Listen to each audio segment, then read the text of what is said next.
ഒരു സാമ്രാജ്യത്തിന്റെ അധിപൻ, കോടിക്കണക്കിന് വരുന്ന ജനങ്ങളുടെ ജീവനും സ്വത്തിനും കാവലാൾ, കേരളക്കരയെ വിറപ്പിച്ച സിംഹാസനം. പക്ഷെ ഒരൊറ്റ രാത്രി കൊണ്ട് ആ രാജാവ് തന്റെ കിരീടവും ചെങ്കോലും ഉപേക്ഷിച്ച് ആരുമറിയാതെ കപ്പൽ കയറി. കേരള ചരിത്രത്തിലെ ഏറ്റവും വലിയ നിഗൂഢതയുടെ കഥ. അവസാനത്തെ ചേര ചക്രവർത്തി ചേരമാൻ പെരുമാളിന്റെ കഥ. വർഷം AD 7-ാം നൂറ്റാണ്ട്. കൊടുങ്ങല്ലൂരിന്റെ കൊട്ടാരത്തിന്റെ മുകളിൽ ആകാശത്തേക്ക് നോക്കി നിൽക്കുകയായിരുന്നു പെരുമാൾ. പ്രകൃതി പോലും നിശബ്ദമായ ആ രാത്രിയിൽ പെട്ടെന്ന് ആ പ്രപഞ്ച അത്ഭുതം സംഭവിച്ചു. കണ്ണഞ്ചിപ്പിക്കുന്ന വെളിച്ചത്തോടെ ആകാശത്തിലെ ചന്ദ്രൻ നടുവേ പിളർന്നു മാറി. രാജാവ് കണ്ണുകൾ തിരുമ്പി വീണ്ടും നോക്കി. അതെ, ചന്ദ്രൻ രണ്ടായി മാറിയിരിക്കുന്നു. ഒരൽപ്പം കഴിഞ്ഞ് അത് വീണ്ടും ഒന്നായി ചേർന്നു. രാജ്യം വിറച്ചു. ജ്യോതിഷികളും പണ്ഡിതന്മാരും തലപുകച്ച് ആലോചിച്ചിട്ടും ഈ പ്രപഞ്ച പ്രതിഭാസത്തിന്റെ മറുപടി നൽകാൻ ആർക്കും കഴിഞ്ഞില്ല.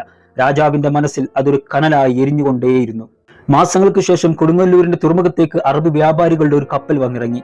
രാജാവിന്റെ കൊട്ടാരത്തിലെത്തിയ അവരുമായി സംസാരിക്കവേ പെരുമാൾ തന്റെ മനസ്സിലെ ആ ചോദ്യം അവരുടെ മുന്നിലേക്കിട്ടു. അവിടെയാണ് ചരിത്രം തിരിഞ്ഞത്. അവർ പറഞ്ഞു, പ്രഭു, അത് പ്രകൃതിയുടെ പ്രതിഭാസമല്ല, അത് മക്കയിലെ മുഹമ്മദ് നബി സല്ലല്ലാഹു അലൈഹി വസല്ലം എന്ന പ്രവാചകന്റെ കൈവിരൽ തുമ്പിൽ വിരിഞ്ഞ അത്ഭുതമാണ്. കേട്ടത് വിശ്വസിക്കാൻ കഴിയാതെ രാജാവ് സ്തബ്ധനായി. താൻ തിരഞ്ഞ സത്യം ഇതാണെന്ന് അദ്ദേഹം തിരിച്ചറിഞ്ഞു. അധികമാരും അറിയാതെ തന്റെ രാജ്യം ബന്ധുക്കൾക്കായി വീതം വെച്ച് ഇസ്ലാം മതം സ്വീകരിക്കാൻ അദ്ദേഹം ഉറപ്പിച്ചു. ഒടുവിൽ ഒരു രാത്രിയുടെ മറവിൽ ആ ചക്രവർത്തി അറബിക്കടലിന്റെ തിരമാലകളെ കീറിമുറിച്ച് അറേബ്യയിലേക്ക് യാത്രയായി. മണലാരണ്യങ്ങൾ താണ്ടി പെരുമാൾ മക്കയിലെത്തി. പ്രവാചകൻ മുഹമ്മദ് നബി സല്ലല്ലാഹു അലൈഹി വസല്ലമയെ നേരിൽ കണ്ടു. ആ ചക്രവർത്തി പ്രവാചകന്റെ മുന്നിൽ വിനയാന്വിതനായി ഇസ്ലാം മതം സ്വീകരിച്ചു. താജുദ്ദീൻ അഥവാ മതത്തിന്റെ കിരീടം എന്ന പേര് അദ്ദേഹം സ്വീകരിച്ചു.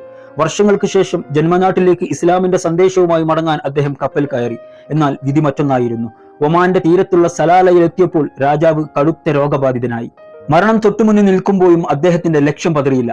കൂടെയുള്ള അനുജന്മാരെ വിളിച്ച് അദ്ദേഹം പറഞ്ഞു, ഞാൻ മരിച്ചാലും നിങ്ങൾ യാത്ര നിർത്തരുത്, എന്റെ കേരളത്തിലേക്ക് നിങ്ങൾ പോകണം. അങ്ങനെ ആ വലിയ ചക്രവർത്തി സലാലയുടെ മണ്ണിൽ അവസാന ശ്വാസം വലിച്ചു. ഇന്നും ഒമാനിലെ സലാലയിൽ അദ്ദേഹത്തിന്റെ കബറിടം ആ ചരിത്രത്തിന്റെ സാക്ഷിയായി നിലകൊള്ളുന്നു. അദ്ദേഹത്തിന് കേരളത്തിന്റെ ഭൂപ്രകൃതിയോടുള്ള സ്നേഹസൂചകമാണ് സലാല ഇന്നും കേരളത്തെ പോലെ പച്ച വിരിച്ചു കിടക്കുന്നത് എന്ന് പറയപ്പെടുന്നു.